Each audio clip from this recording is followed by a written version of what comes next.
176.914 miles per hour. The old record 160.897 by Richard Petty in 1966. That one falls by the wayside today. I just hope they put enough fuel in it. That'd be just so typically Baker to run out of fuel on the last lap.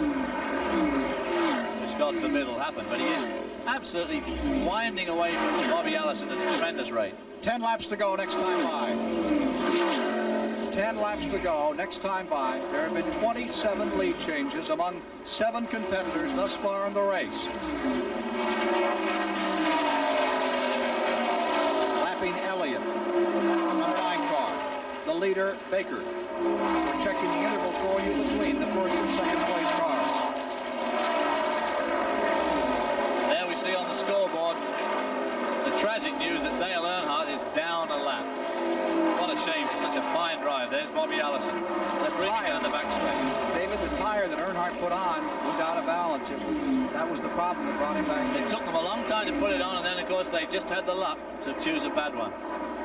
Here we see Neil Bonnet and Bobby Allison hooked up in a tow. This will help to get back some of that space that Buddy Baker's pulling out on them. But with 10 laps to go, they've cut it rather fine. Not if they're going to run side by side like that. They've got to pull in and draft. They've got to draft. Got to draft. Baker had a fast 500 at 169 miles an hour in 1976 in Talladega, Alabama. But boy, this beats everything, what he's doing here today. Less than 10 laps to go as Baker zeroes in his first 500.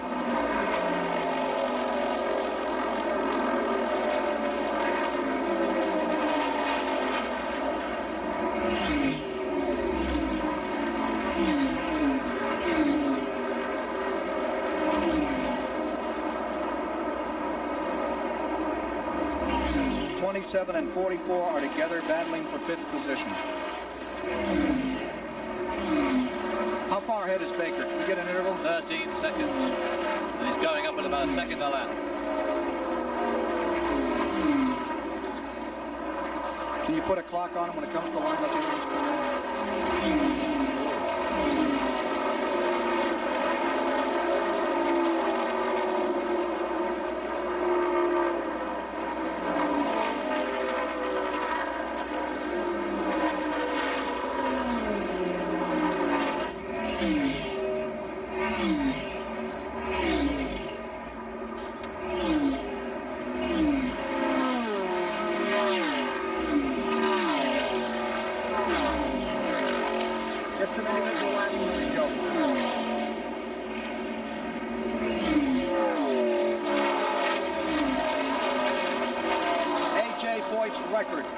1971 of 161 miles per hour for 190 laps, 470 miles an hour has been eclipsed by Buddy Baker. The new record is 177.129 miles per hour, and we are on our way to the fastest 500-mile auto race ever run in history.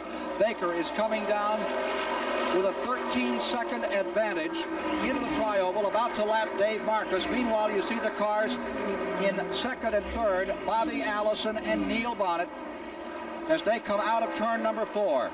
After the 3 main contenders, the 4 main contenders made their pit stops and they got split up, Buddy Baker screamed away at about a second a lap. And now that Bobby Allison and Neil Bonnet have hooked up, it's staying static, but it's still 13 seconds behind. We asked Neil Bonnet about his strategy near the end of the race, what he would like to be doing, where he wanted to be. The end of the race is the biggest factor for us, you know. And I'd like to be in a good position in the first race, in the middle, but the main thing is position at the end of the race. If you're back in 4th or 5th place, it's going to be hard to pull out a win. So I need to be, I'd like to be leading, but if I can't be leading, I don't want to be any further back in 3rd to try to win this race. Well, he's in 3rd, but he's a long way back in 3rd. He's not in the bumper. There's Marcus getting a draft off car number 28, Buddy Baker. When he said 3rd, he meant 3rd about 2/10 of a second back, not 13 seconds back. The 190-lap rundown. The cars are running in the 195th lap right now, rapidly drawing to a close. On the 190-lap, 475-mile rundown, Baker in 1st, Bonnet then in 2nd, Allison in 3rd, with Dale Earnhardt 1 lap down in 4th. In 5th, Terry Labonte. In 6th, Benny Parsons. Running in the 7th spot, Lenny Pond of Ettrick, Virginia, up to 7th. Going 8th was Marlin. In the 9th position was Janet Guthrie. Running in 10th is car number number 9, Bill Elliott, and running 11th was number 90, Joey Ridley. Rapidly getting down to a close on the Daytona 500 with less than 5 laps to go. We'll be back for the finish with more live coverage of the Daytona 500 after this word from your local station.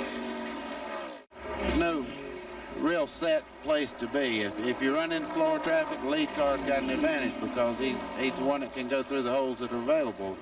If it's a good open racetrack, the man running second could win. It's really tough to say. The draft is not as effective now as it was when the cars were running 175 or 80 miles an hour because of the horsepower the cars generate down the straightaway. You have to get a long run at them to go by, and it's just a tough thing to decide where you're going to make your move. Less than 3 laps to go for Buddy Baker with a 13-second advantage, tagging along, hitchhiking. There is Dave Marcus. A blown engine going down into turn number 1. One car smoldering, drops on the inside. The yellow is coming out. How about that? Oh my goodness me, you just can't beat NASCAR racing, can you? 2 laps to go, 13-second lead, and bang. There will be the Alabama gang of Allison and Bonnet right with him as they go across the line. This may be it to the end of the race. We'll wait and see. It still could be a new record even under caution. In fact, it will be. Yeah, because he'll race back to the line, so they'll only have 1 lap to go. A blown engine going into turn number 1. Oh, and Neil Bonnet smoking badly, coming off turn 4. Looks like his engine's about to go. Here's Bonnet coming to the tri-oval, slowing down. Now he wants... This could be a blessing for him if he can keep running at all. Absolutely. The engine is off. He has shut the engine off. It's gone. Bonnet just coasting around here at the end of the race. Well, what a situation this is. Where's Dale Earnhardt? Nowhere. He can't. The white flag is out. White flag is out on the field. They are under caution. Baker is streaking around to win this race, and even under caution, it will be the fastest race in history. Here he is coming out of turn number 4, and after all those years of effort, all those heartbreaks, the 1980 Daytona 500 waving like mad as he crosses the line. Buddy Baker has done it, but not without a heart stopper just at the finish as the caution came out. Buddy Baker has pulled it off. 200 laps completed, waiting for the time. Even under caution, they will have shattered, smashed every record there was to be had. Directly across us on the start-finish line, the Rainier Racing crew, ecstatic over their win. How about this? The speed, ladies and gentlemen, is a new world record for 500 miles. Faster than Indianapolis, faster than Talladega. Daytona today, 177,602 miles per hour. 177,602. A happy crew awaiting Buddy Baker, waving all the way around the racetrack. How long he has waited to do that. And just 5 pits away, the Wood brothers still waiting for their car to come around. Has that dropped Neil Bonnet from 3rd to 4th? There is car number 17 trying to help number 21 to the line. Number 17 trying to push. That's number Don 20. Whittington. Whittington bringing in car number 21 to assist him to the stripe. Don Whittington of Fort Lauderdale, Florida, the fellow who came from sports car racing into this competition, assisting car number 21 in. After 500 miles, the sportsmanship is still there. Incredible. And there's the first place man, Buddy Baker, coming in, waving to his crew. Second place, Bobby Allison going back to the garage area. We'll try to get a word with him. And here is number 21 going back to the garage. We're waiting on the official finish on those front-running cars, but there is no mistake about it. This car and that driver have just run the fastest 500-mile race that has ever been witnessed on the face of the earth. I think it's fitting that Buddy Baker should do that. He was the first man to go over 200 miles an hour on a closed circuit. He's always liked going fast. He's a real high-speed man, and he's won the world's fastest ever 500-mile race. Here goes the car for victory lane. The crowd on their feet to give him an ovation as he pulls in Brock Yates awaiting him down there. They're rolling him back through the television tower. 2 hours, 48 minutes, 55 seconds the time. 29 lead changes among 7 drivers in the fastest 500-mile race in history. Buddy Baker defeating Bobby Allison in second. Neil Bonnet being reported unofficially in third. Dale Earnhardt for fourth. Benny Parsons for fifth. I don't believe that he lost a spot. We're waiting for further word on that on the Neil Bonnet finish in car 21. And the car number 28 went in the wrong gate. There's the first mistake of the race. I wondered if they were going to go down and do a right-hander, but there was no way they could get through. So they've been here since 1961, and they never got a map to victory lane. Well, that's the sort of mistake that you don't mind making when you've won the race. Look at that crew. Just look at that jubilant crew. What a night they're going to have, and especially Buddy Baker. He's such a nice guy. He's one of the gentlemen of the sport. He's a great big man, huge man, but as gentle as anything. But when he gets in that race car, he's a tiger, and he's wanted to win this race so badly for so long. What a wonderful moment for his father, Buck Baker, who was one of the very first of the serious champions on the NASCAR Grand National Trail. Buck Baker, who was here today to see his son, Buddy, win it, and Buddy's own 2 children were part of his pit crew today, his 2 boys. One of whom was an all-A honor student in college now and a heck of a football player, and the other, of course, was a feature of our CBS program a year ago. Brian. Brock Yates standing by with Buddy Baker, who's taking his first true deep breath of the day. They say in the 500 you take 1 breath when it starts and you hold it for 500 miles. Baker unhitching the belts. He looks absolutely nonplussed. He can't believe it's happened to him, I think. Well, I saw him win at Talladega and be so overcome he was actually sick to his stomach after that fast race he ran there a few years ago. He almost looks like he's crying to me now. He must be a very, very overjoyed man. It's one of his big goals. Let's go to Brock Yates with the winner of the Daytona 500, Buddy Baker. There he is. Yeah. 18 years, babe. 18-year wait. You sure unloaded a lot of frustrations out there this afternoon. Oh my God! I'm just so. This one right here, I've tried so long. I've led so many times. I thought I had it made, and something always happened. Today, with 2 laps to go, I looked at the gas gauge, and it fell to 2 pounds. I said, "Oh no! I know what's going to happen now. I'm gonna coast up to the start-finishing line and never cross it." This car worked beautiful. I'd like just. Waddell Wilson and all the boys just did a great job, and right now I'd like to say a lot of things. I can't. I'm caught up in myself right now. Buddy, was there at any time in the operation this afternoon when you had any doubts that this race car couldn't do it for you? No, I knew the car was capable, and that even put more stress on you, because when you really have a superior race car, it just you don't know what to do, It's just out there running so well, and I dropped back one time and felt out the competition, run a few laps, find them, and when I got ready to go, I just went. You just early in the race, we noticed you drop back into about 3rd place, but that was just to kind of feel things out with everybody else. Well, I had to know what I could do if I had to have a showdown, running real hard there at the end, and it would go any time I wanted it to. I'm just real proud of the NAPA shot. Oh, gee. Do you know? I want to say the right thing, but no, I'm going to leave everybody else. Well, you had a lot of time to think about it out there. You weren't doing much racing. Near the end, you should have made up a really good speech. Well, I didn't know where they were at, and I kept looking in the mirror, and I saw a car behind me, and it was Dave Marcus, but I didn't know exactly who it was right at the time, and I run a couple hard laps, and they kept telling me slow down in the pits, and I said, they're crazy. Somebody passed me if I slow down, but I didn't know I had such a lead. But the car was just immaculate. Brock Yates. I have to give every bit of the praise to the race car and the crew. Buddy, from all of us at CBS, our greatest congratulations. Thank you very much. I'm a pleased person. Brock, is he aware that he's just run the fastest 500-mile race in the history of motorsports? I was... Well, it's going to be a little hard to get to him at this point.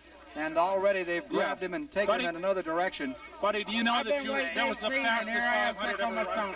Was that right? Fastest 500 ever run. Ever run? Ever run. Well, I won the new record back again. I had the record for a couple of years at Talladega, and now we got it back again for the Renier. Renier car has had it every time. Well, no, I won it first in Bud Moore's car again.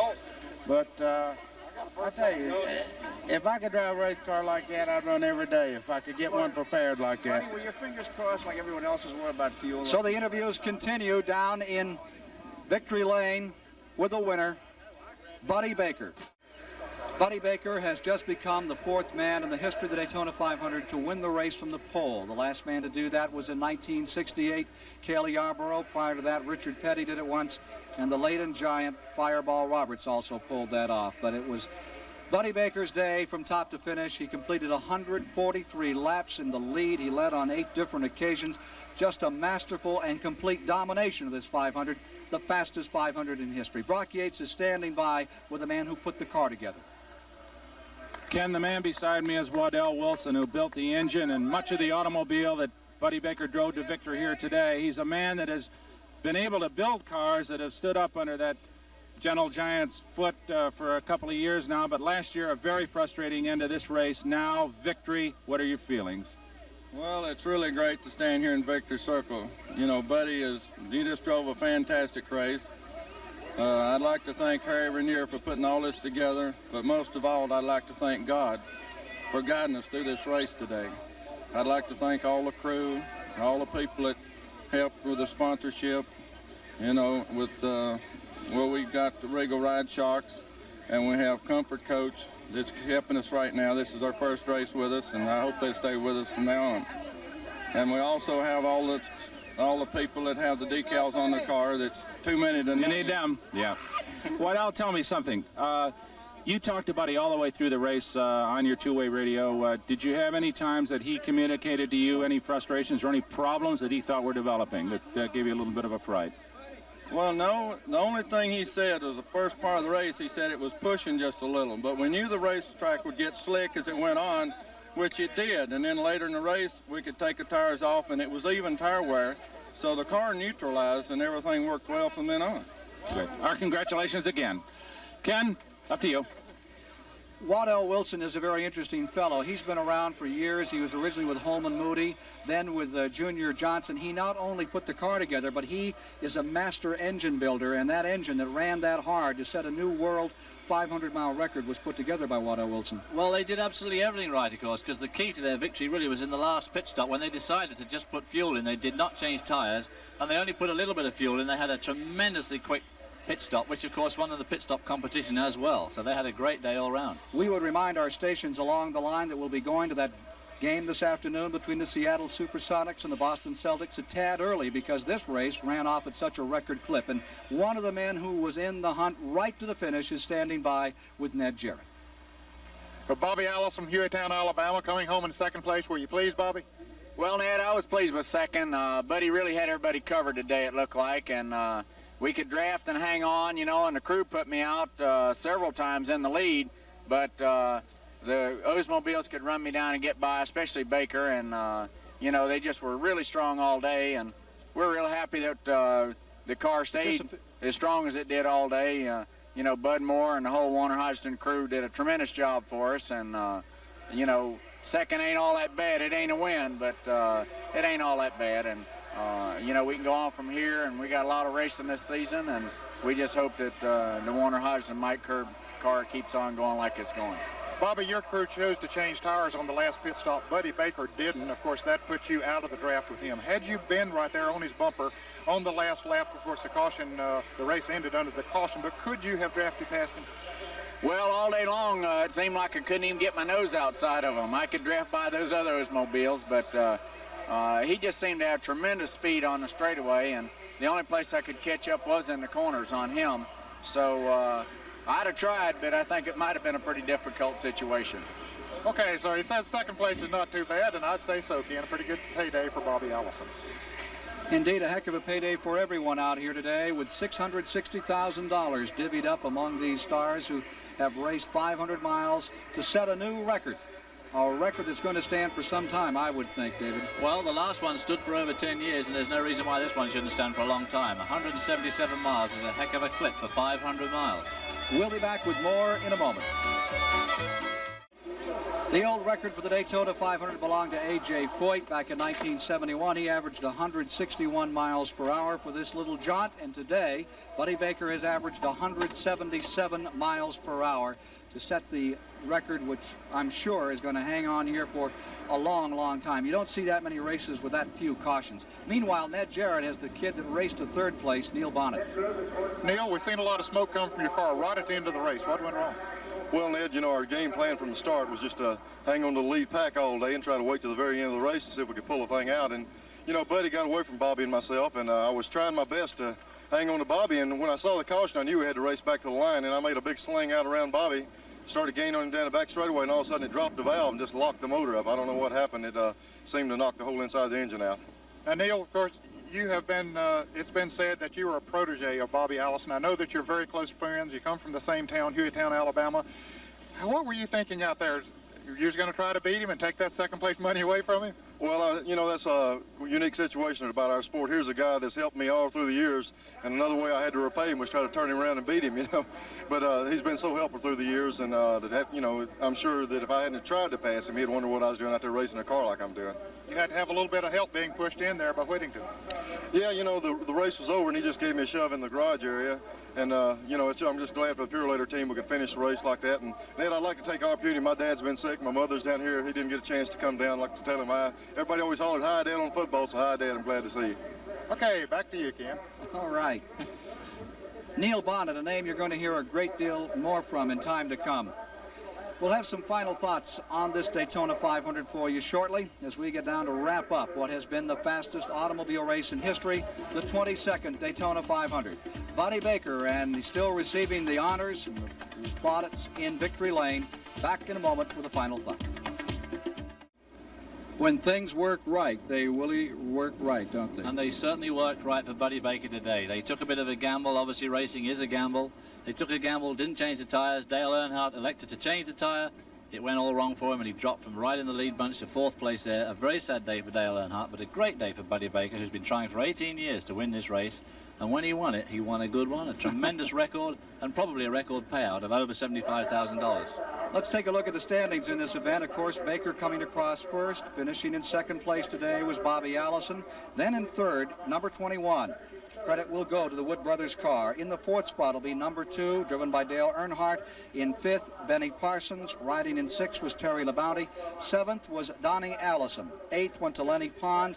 And it was Sterling Marlin, the number 14 car, finishing ninth. Jody Ridley wound up in the 10th position. And Janet Guthrie finished 11th. Take a look at the folks who've won this race in the past. The most illustrious names in stock car racing have been here on this track.